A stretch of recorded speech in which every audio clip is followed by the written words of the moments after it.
bonfires burning bright, pumpkin faces in the night.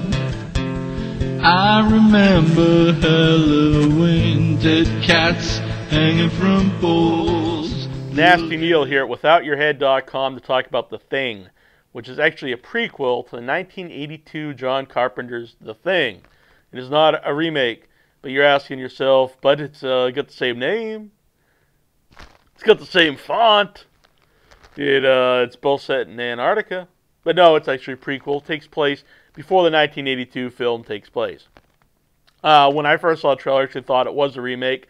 And I thought they just changed the Kurt Russell role into a female. Not Kurt Russell himself, because he's an actor. He played that role. He's not there. He's not really that person. You understand. But no, it's actually a prequel. And so it's about the Norwegian crew that finds the Thing before the 82 one. Now, you might be asking yourself, well, I've never seen the 82 one, which you definitely should. Go out and see it, people. Will this affect my understanding of the movie, my enjoyment of the movie? I don't think so. You can go into this movie without any knowledge of the John Carpenter, The Thing, and it won't affect anything. It might make you want to go back and watch it, which hopefully it does. So anyway, it's about the Norwegian crew that finds The Thing. Now it starts off, I don't want to give too many spoilers away, but it starts off, they find a, well, the woman, Kate, she comes to Antarctica, and they've already found, she doesn't know what, but they actually found a UFO, a spaceship that's frozen in Antarctica, under the ground. And it's been there for, they think, 100,000 years. And then they also explained that they found something else, which is why they wanted her to come there. And they found a survivor from this ship that left, like a few miles away, and it's completely frozen. The whole thing is still intact. So they take it and they bring it back to their camp to thaw out and to study it. It's amazing. It's the first time ever humans are finding an alien life form. So, and I really think the beginning of the movie really builds up the suspense, because it's kind of a slow build, and you expect stuff to jump out constantly, and it really gets you into the movie.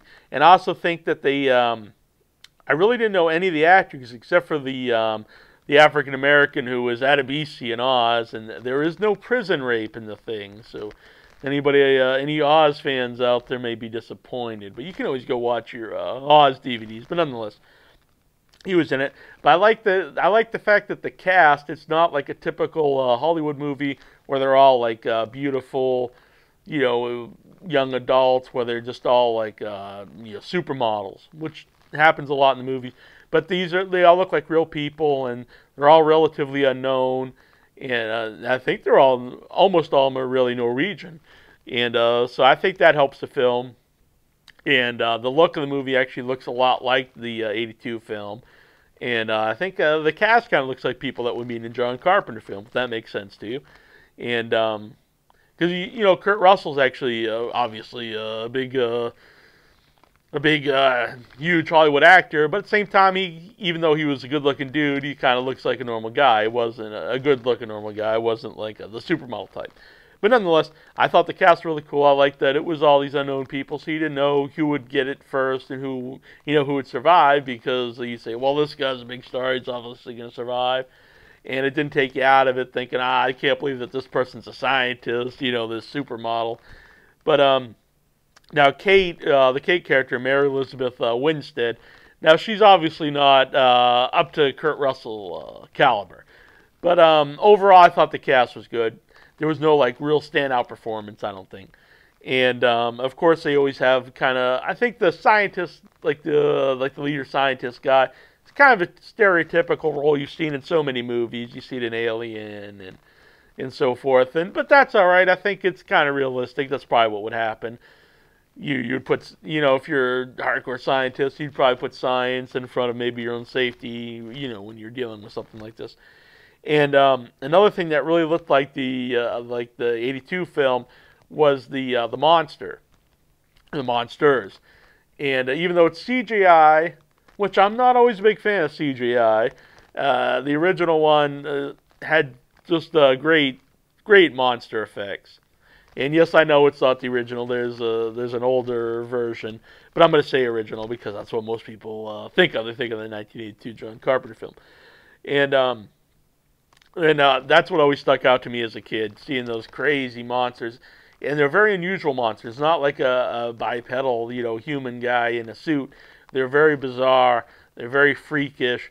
They got the human features, but they're all stretched and distorted, and just that really sets you off. It's just scary. It's bizarre, and just weird stuff. And that's what always stuck out to me about the Carpenter film. It's what sticks out in this one. They really did a good job in recreating that feel. Now the CGI. Yeah, I think it's done well, and it's still, sometimes you can tell it's CGI, but that's just the age we live in, and that's what's going to happen. But nonetheless, some people at the time didn't think the special effects looked that great in the '82 film either. I think it looked amazing, and it stood the test of time. But anyway, yeah, I really like the monster itself when it's got the weird features and it's twisted and it's got human heads and all that kind of stuff. A couple times when you kind of start to see what the creature itself looks like, at least I assume, when it's got like the big teeth and it's got these big hook things, and even though that's cool, it's I kind of prefer it when it's just like the distorted human features and just this bizarre nasty thing. And but anyway, it doesn't disappoint there. Cool monster features. Yeah, like I said, great look to the movie. And if you don't know the monster, it imitates people, it absorbs them, and then recreates them. And they put a little new twist on it in the movie, which I thought they were just going to recreate one of the scenes from the '82 film when they start doing the blood test. And they did a little different twist on this one. I won't give it away. I know my last video, I think I gave a little too many spoilers to the Human Centipede Part 2, but I'm sure not everyone wanted to see that movie. So once the monster comes out, the movie starts, picking up from there. Really pretty much non-stop action after that.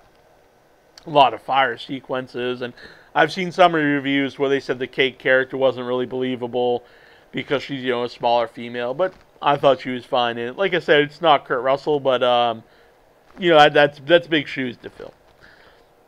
Like I said, I don't want to give away too much, but it's a little bit of spoilers here. Because probably my biggest problem with the movie was near the end, was when they returned to the to the spaceship, when they returned to the frozen spaceship. And like I said, there's gonna be some spoilers here. And they actually the alien goes back there, which doesn't make a whole lot of sense to me, because it seemed like it wants to get inside the people and then take off to where there's a whole bunch of people.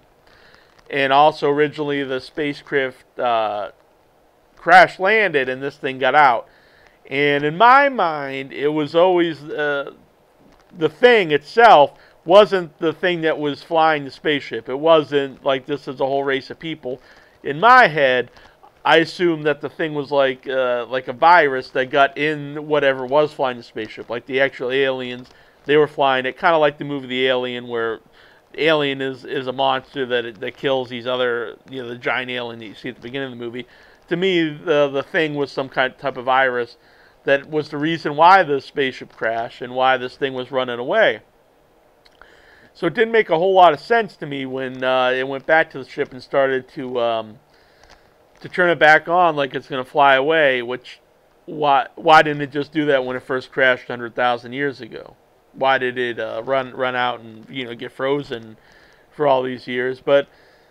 And there was it's cool that they go back to the spaceship. It's a different twist they didn't do in the first movie, but I think it would have been a lot better if they just cut that part out and just stuck with the thing being almost like a mindless, monster and looking like it's trying to get to the rest of the human population, instead of turning on the spaceship. And they go on the spaceship, and you don't really know, like, they show this big thing that she's looking at, and it's almost looks like a Tetris game.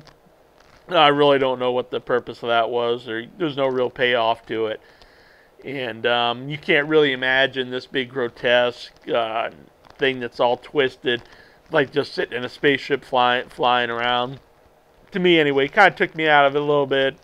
Didn't really get that part. But nonetheless, I really liked the movie.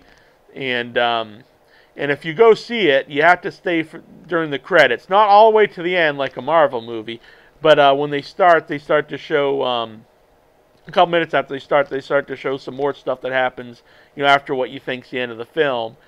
And it kind of sets it up to where the 82 film starts, which is a pretty cool tie-in. And right after I saw it, it really made me want to go back and watch 82 film, which I've seen a bunch of times, but I haven't seen it for a while. And I think that's always a plus if a movie makes you want to go and watch some more of it. And but I definitely give it a thumbs up. The look of the film, definite plus. I like that the cast it's a bunch of unknown people, and the effects, even though it's CGI, I know some people hate CGI, and I can be one of them.